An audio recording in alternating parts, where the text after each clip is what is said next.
본격 밀리터리 팟캐스트 밀떡을 시작합니다. 안녕하세요, 정명섭 작가입니다. 안녕하세요, 국방정론 박찬준입니다. 이번 시간에는 KF-21 블록 1에 대한 얘기를 좀 나눠볼 생각인데요.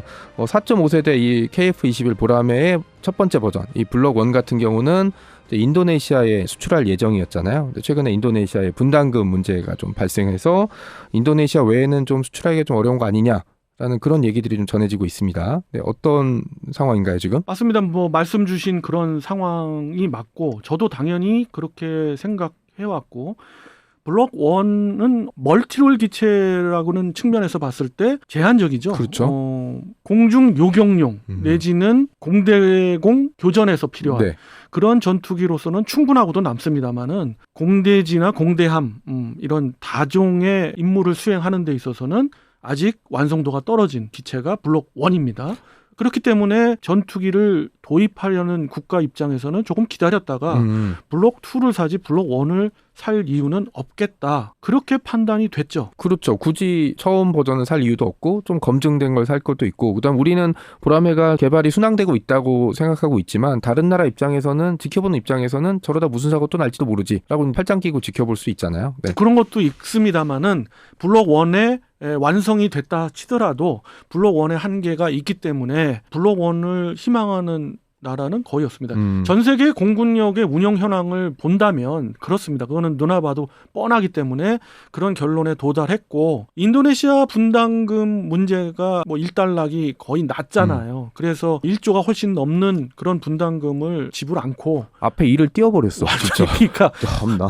그 6천억 정도 수준이고, 그것도 낼지 난 참 네. 저는 믿음이 잘 안 갑니다. 네. 안 가지만 제가 늘 분담금 문제 이야기할 때 인도네시아는 포기 못한다라고 얘기하는 이유 중에 하나가 바로 50대 수준 정도까지는 이런 블록 1급 정도 수준의 기체를 가지고 있어야 된다라는 거예요. 라팔도 필요하고 F-15E도 도입하겠다라고는 하지만 그건 전부 다 정치적인 문제가 있는 거고, 리베이트를 모 아저씨가 받고 네. 있는 걸로 거의 추정됩니다.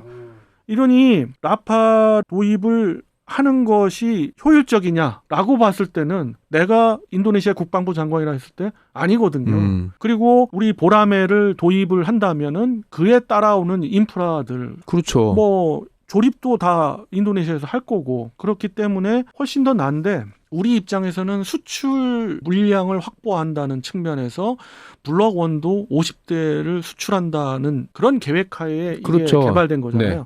그러니까 거기에 어긋남이 있을 수가 있는데, 최근에 어떠한 소식을 듣고 제가 판단했을 때는 이거 아니네.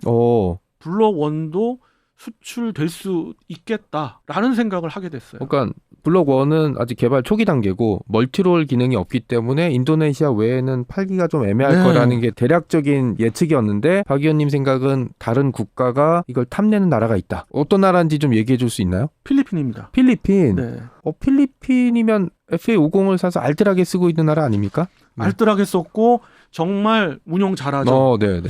인도네시아도 FA50이 있잖아요. 네네. 인도네시아는 벌써 2대나 떨궈 먹었어요. 네. 그래놓고 처음에는 제조사 쪽에 문제가 있다고 그러더니 네. 결국에는 보니까 지들 정비 불량 다 그걸로 네네. 나온 거잖아요. 그러니까 사실은 못 믿어요. 그 KF-21도 우리가 블록 1을 50대 수출한다 해도 저게 잘하는 짓인지 길게 보면, 그 당시 이걸 개발 당시에는 정말 인도네시아가 정말 도움이 있어야죠. 필요로 했는데, 이제는 그걸 수출한다고 해도 또 떨궈먹고 그러면 오히려 KF-21의 어떤 명성에 스크래치가 가는 거 아니냐. 그러니까 대한민국 입장에서 보면 인도네시아는 돈은 많고 야 크게 질러 이랬는데 알고 보니까 야 어음 끊어 12개월 할부 막 이렇게 해버리고, 필리핀은 좀 이런데 와서 쿠폰 딱 싸서 이거 해주세요 이거 해주세요 했는데 결제 명확하게 해주고, 그리고 우리 물건 사가서 잘 쓰고 있어. 그러니까 거기에 이게 플러스 대비되더라고요. 네. 저는 이제 그 후자 말씀 주신 후자 쪽에 굉장히 방점이 있는데 굉장히 잘 써먹고 있어요. 네. 실전도 제일 먼저 한 게 필리핀이잖아요. 그렇죠. 네. 그래서 필리핀은 정말 FA50에 어떻게 보면 초석을 깔아준 그런 국가예요. 근데 그 국가가 FA50을 추가로 12대를 더 사겠다는 게 발표가 됐잖아요. 맞습니다. 네. 그러다 보니까 이거 그러면 하고 생각된 게 그럼 얘들 KF-21 블록 1을 살 수도 있겠구나 하는 생각이 저는 들었어요. 이 기사가 났더라고요. 그 필리핀 공군은 다목적 전투기 도입 사업에서 카이와 미국 록히드 마틴을 유력 후보로 검토 중인 것으로 알려짐. 이런 기사가 나가지고 저도 좀 깜짝 놀랐거든요. 블록 1에 대한 사실 기대감은 별로 없잖아요. 없었죠. 우리가. 네. 그러니까 이런 기사들이 났는데 심지어 규모도 커요. 기사에 따르면 일단 차세대 전투기를 사들이는 프로젝트인데 여기다 약 9조 6천억 원 예산을 배정할 예정이다. 이렇게 나왔거든요. 거의 10조 원이네. 그러니까요. 그리고 그들이 희망하는 대수는 한 20대 정도 수준인데요. 그러니까 어떻게 얘기하면은 하이급 기체를 원하는 거예요. 네. 그렇게 된 이유 중에 하나는 중국의 위협 때문에 이거를 두 가지 트랙으로 가겠다. 하나는 하이급으로 해서 중국을 커버하겠다. 또 하나는 자국의 어떤 반란군 세력들하고의 분쟁에서 써먹겠다. 중국하고 사이가 그렇게 안 좋나요? 굉장히 안 좋죠. 바다를 놓고. 그렇죠. 네. 그래서 보니까 필리핀이나 인도네시아가 유튜브 영상 보면 중국 어선들을 오면 폭파시켜버리고 막 그랬잖아요. 그렇죠. 어떻게 보면 굉장히 속 시원하고 또 어떻게 보면은 그렇게까지 민간 어선인데요. 이런 생각도 듭니다만은. 근데 이제 여기에 후보군들이 록히드 마틴도 있지만 뭐 프랑스 라팔, 유로파이터 이런 것들도 다 후보군에 있는데 과연 블록 1이 그러니까 보라매가 경쟁력이 있을까요? 저는 있다고 본 거예요. 그리고 이것이 어떻게 진행되어 왔는가를 설명을 좀 드릴게요. 그 기사에서 틀린 부분 중에 하나는 다목적 전투기라는 부분은 X라고 하시면 돼요. 왜? 필리핀은 이제는 확실히 마음을 굳힌 것 같아요. 국내 반란군 대비용으로 FA-50 그것으로서 충분하다. 지상 공격을 더 할 이유가 없잖아요.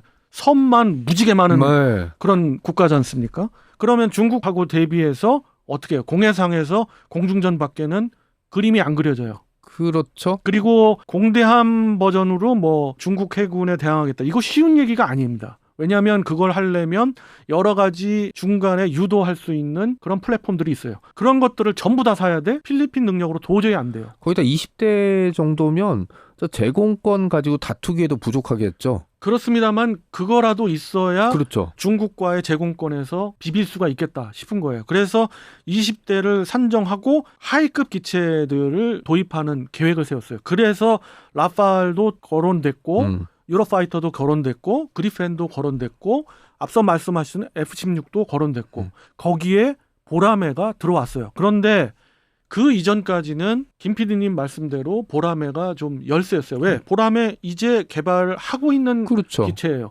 나머지 4개 기체 전부 다 바로 당장 수출할 수 있는 기체예요. 그런데 아시다시피 필리핀이 돈이 많은 나라입니까? 적은 나라입니까? 국방 예산 좀 늘리고 있다고 해서 아직 턱없이 부족하죠. 그렇죠. 상당히 궁핍한 국가고 그렇다 보니까 고가의 라팔과 유로파이터를 사기에는 20대를 충족하려면 그거의 절반도 안 돼요. 그 가격으로. 10대. 네네. 기사에서 또 보니까 KF-21 보라매 가격은 대당 980억 정도라고 측정이 됐고요. 이제 다른 유로파이터 타이푼 이런 기체들은 한 1,500억 원? 이 정도라고 하니까 가격 경쟁력은 확실히 있는 것 같아요. 그렇죠. 거기에다가 필리핀이 운용을 잘한다고 한 게 그 PBL, 그러니까 성과 기반 군수 지원. 예를 들어서 카이랑 계약을 했으면 카이가 어느 정도 일정 수준의 운용률을 보장해 주는 거예요. 그러니까 운용이 안 돼서 기체를 갖다가 이제 쉬고 있고 뭐 운용이 안 되는 그런 상황들이 별로 없는 거죠. 인도네시아처럼 막 정비가 안 돼가지고 떨궈지고 이런 사례는 거의 발생이 안 하는 거죠. 그리고 장담하는데 이 1,500억이라고 했잖아요. 유로파이터, 뭐 라팔, 요거 딱 계약서 쓰는 순간 사실 이거 빠먹은 게 아니라 50억 더 줘야 되고 옵션. 50억 더 주면 이거 빼먹은 옵션인데 이거 없으면 전투기 안 날아가. 또 우리도 유럽 제무기를 잘 안 쓰는 이유 중에 하나가 뻑하면 유럽 보내야 돼요. 유럽 보내서 언제 올지 몰라 이게 기체가. 부품도 신청하면은 진짜 나중에 오고 지금 필리핀 입장에서 없는 살림에 쥐어짜 갖고 이 전투기 하이급 전투기를 도입하려고 했던 이유가 중국 때문에 당장인데 안 되죠. 당연히 이런 것들 이제 김 PD님이 얘기한 거 정 작가님이 얘기한 이런 것들은 다 고려를 했어요. 필리핀이. 그래서 탈락시켰어요. 라팔과 유로파이터는 아예 탈락. 그다음에 그리펜을 생각을 해봤는데 그리펜도 얼마 전 기사까지 거의 그리펜이 유력했는데 그리펜도 생각해보니까 보라매에 비교한다면은 가격은 비슷한데 성능은 떨어져요. 그렇기 때문에 그리펜도 탈락. 그래서 지금 남은 게 보라매하고 F-16V예요. 근데 보라매와 F-16V를 봤을 때의 기울기추는 FA-50을 굉장히 잘 써먹었단 말이에요. 그러니까 카이에 대한 믿음이 필리핀도 있는 거예요. 그 아까 말씀드렸던 성과 기반 군수 지원 체계까지 돈을 내고 해다 보니까 반군 걱정은 없는 거예요. 거기다 반군 운용의 FA-50을 더 산다는 얘기는 필리핀 국방부에서는 결정했다는 얘기예요. 이 하이급은 무조건 제공권 위주로 간다. 그럴 때 훨씬 더 싸게 나올 블록 1, 보람의 블록 1을 도입할 가능성이 저는 만에 하나 F-16하고 비교한다 그러면 7대3 정도? 7이 보람이죠. 네, 그래서 저는 블록 1을 인도네시아를 제외하고도 수출할 수 있는 아주 강력하게 희망하는 국가 중에 하나가 필리핀이 되겠다. 이런 생각을 하게 된 거죠. 성사가 될지 안 될지 모르겠는데 인도네시아가 이거 갖고 머리를 좀 아파한다는 것 자체, 배 아파하고 이런 것 자체가 저는 굉장히 기분 좋게 들려지네요. 네. 그리고 우리나라가 사실 필리핀하고의 그런 군사적인 관계가 좋잖아요. 굉장히 좋죠. 네. 네. 우리가 호위함도 그때 만들어주고, 네, 만들어주고 기증도 하고, 하고. 그러니까 우리나라 무기 체계가 생각보다 많이 스며들어 있는 데가 필리핀이란 말이죠. 그렇죠. 많은 동남아 국가들이 그런 것들이 스며들어 있죠. 해군 무기 체계도 있고 공중 무기 체계도 심지어 이제는 있고 지상 무기 체계는 그 역사가 굉장히 오래됐고요. 근데 그럴 때마다 대한민국 특유의 어떻게 보면 K방산, 이제 와서는 K방산이라고 하지만 그 전부터 강점 중에 하나가 신뢰죠. 그렇죠. 무상으로 주기도 하고 그다음에 성과 기반 군수 지원 체계를 설사 계약을 안 했다 하더라도 상당히 많이 도와줘요. 뭐 고장이 나거나 유지보수 측면에서 문제가 생기면 조언도 많이 해주고 이런 거 보이지 않는 것들을 많이 해왔어요. 그렇기 때문에 지금에 있어서 동남아 시장으로 볼 때는 방위산업 무기 체계들이 굉장히 강점이 있는 거죠. 근데 이런 부분에 대해서 좀 우려하는 기사 내용을 봤는데 KF-21 보라매가 F414 엔진은 우리나라 거 말고 G 거 사용하는 거 아직 초기 모델이라서 공대지 기능이 없다. 이것에 대한 좀 우려를 하고 있는데 이것에 대해서는 좀 어떻게 생각하세요? 그 기사 내용은 정말 하나만 알고 둘은 모르는 그렇기 때문에 필리핀이 원하지 않나 싶은 거예요. 필리핀은 적은 예산 갖고 조금이라도 더 싼 기체를 효율적으로 하이 로우급을 운영하겠다라는 거예요. 내가 필리핀 국방부 장관이라면 FA-50 가지고 지상 공격 충분하고도 남아요. 왜? 그들은 섬나라에서 위협되고 있는 건 반란군밖에 없으니까. 내부에서는. 그렇죠. 그럼 중국하고 상대할 때 공대지 기능이 필요하다? 장거리 공대지 미사일을 장착하는 거 아닌 다음에야 굳이 구태여 공대공에 특화된 그런 전투기 좀 더 싸니까 그 기체를 사는 게 훨씬 효율적이겠다. 필요하다면 정말 더 먼 미래에 필요하다면 업그레이드 하면 돼요. 그 업그레이드 비용이 플랫폼을 직접 그 완성된 플랫폼 블록 2를 사는 비용보다 는 훨씬 싸니까. 그렇죠. 그런 측면에서 블록 1을 당연히 원할 거고 블록 1이 나와서 양산돼서 실전 배치되는 시점하고 또 딱 떨어져요. 또 필리핀이 원하는 시기하고. 그렇기 때문에 저는 한 7까지도 보는 이유 중에 하나예요. 그래서 그 기사는 하나는 알고 둘은 모른다. 지금 미국이 생각하는 대중국 포위망 중에 필리핀이 중요한 역할을 하고 있기 때문에 뭐 수출 통제나 이런 문제는 없을 것 같고요. 저는 보라매를 얘기할 때 항상 뭐 블록 2, 블록 3, 그다음에 이후에 막 5세대, 6세대 막 이런 얘기들을 굉장히 많이 나눴고 여기에 대한 기대감이 엄청 컸었거든요. 그런데 생각해 보니까 이런 버전 블록 2, 블록 3 이런 거 나올 때 제일 중요했던 게 결국 블록 1이었네요. 이 블록 1이 잘 풀려야 어차피 블록 2, 블록 3까지 갈 수 있던 거를 이 기사를 보면서 좀 느꼈거든요. 맞습니다. 거기에 하나 덧붙인다면 우리가 계약했던 블록 1의 수출, 인도네시아. 근데 분담금 문제 갖고 얘들이 50대가 분명 필요한데 만약 안 사? 그렇게 되더라도 그들의 문제로 넘어갈 수도 있지만 그만큼 개발비 그동안에 들었던 비용에 대한 압박감이 있거든요. 그걸 또 해소해 줄 수 있는 게 블록 1의 또 다른 수출길이란 말이에요. 사실은 필리핀 제가 얘기했습니다마는 이거는 뭐 반반이니까 확언 드리고 얘기할 수는 없습니다마는 페루도 불가하진 않아요. 그렇죠. 그런 국가들도 있어요. 그리고 또 다른 어떤 상황이 발생해서 필요로 하는 블록 1을 필요하는 국가 있겠죠. 분명히 있어요. 필리핀과처럼 이렇게 상황이 변해서 생기기도 하지만 마지막으로 박 의원님에게 궁금한 게 있는데 아까 그 개발 비용에 관한 이야기를 하셨잖아요. 우리 보라매가 한 어느 정도 양산이 돼야지 좋은 효과로서 앞으로 계속 생산하는데 큰 무리가 없을까요? 한 전투기가 확실하게 제조사도 좋고 산업 측면에서 이제 확장도 되면서 이걸 갖고 수십 년간 호의호식하면서 잘 써먹을 수 있겠다. 라는 거에 대한 양산 대수가 몇 대? 요렇게 물어보는 걸로 봤을 때 중요하죠. 400대를 보죠. 400대.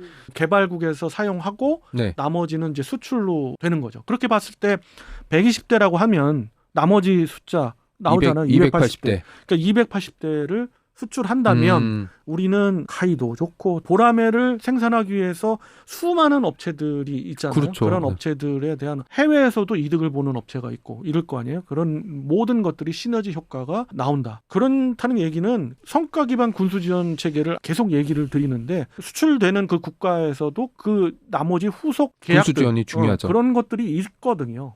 그렇기 때문에 그 모든 걸 봤을 때 400대 이상을 만약에 양산한다고 했을 때는 정말로 훌륭하고 효자하고 호의호식하게 만들어줄 그렇지, 수 있는 나라를 부강하게 할 수 있는 아주 잘된 케이스의 전투기다라고 인구에 해자될 그런 전투기가 되는 거죠. 저는 베스트셀러 비스무리하게 베스트셀러가 된다 그렇죠. 이거죠. 저는 두 가지 기준점을 넘어서야 된다고 생각하는데 하나는 블록 2가 나올 때쯤 이게 멀티롤 기체가 되는 거잖아요. 이때쯤이면 관심을 가지고 팔짱 끼고 지켜보고 있던 국가 중에 이제 야 우리가 쏠 수 있는 돈이 얼마야? 라고 머릿속에 계산기 두드리고 있을 때가 나올 거고 더 중요한 건 전 엔진의 국산화가 실현된다면 엔진 문제도 해결되는 거잖아요. 그렇죠. 그 400대 그러니까 나머지 수출 물량 280대를 달성하기 위해서는 그런 조건들이 있으면 네. 훨씬 더 시너지 맞습니다. 효과를 받겠죠. 그래서 엔진 개발을 하고 있는 거 엔진에 대해서 제가 따로 말씀을 많이 드리잖아요. 네. 지금 잘 진행되고 있다고 현재로서는 보여집니다. 네. 두산 에너지빌리티. 에너빌리티와 네. 그리고 하나 에어로스페이스에서 그리고 무엇보다 그 중심축에 있는 ADD가 네. 열심히 하셔가지고 정말 명품 제트 터보젯 엔진 개발되기를 설레네요. 간절히 네. 바라고 있고요. 그것이 된다 그러면 보라매 수출에 날개를 다는 거고 그렇게 된다면 종국에 가서는 400대 이상이 양산이 될 수 있는 그 꿈은 아니다. 네. 이렇게 이야기 드리고 싶습니다. 이번 시간에는 KF21 블록 1 수출에 관한 얘기를 좀 나눠봤고요. 듣기만 해도 가슴 설렌 얘기들 박 의원님께서 얘기해 주셨고 박 의원님이 낙관적인 분은 아니신데 박 의원님이 7대3이다 라고 얘기했다는 얘기는 전 개인적으로 9대1 정도로 받아들여도 나쁘지 않을 것 같다 라고 했습니다. 관련해서 소식이 더 전해지면 저희가 이제 또 알려드리도록 하겠습니다. 이번 시간은 여기까지 하도록 하겠습니다. 여러분 안녕히 계세요.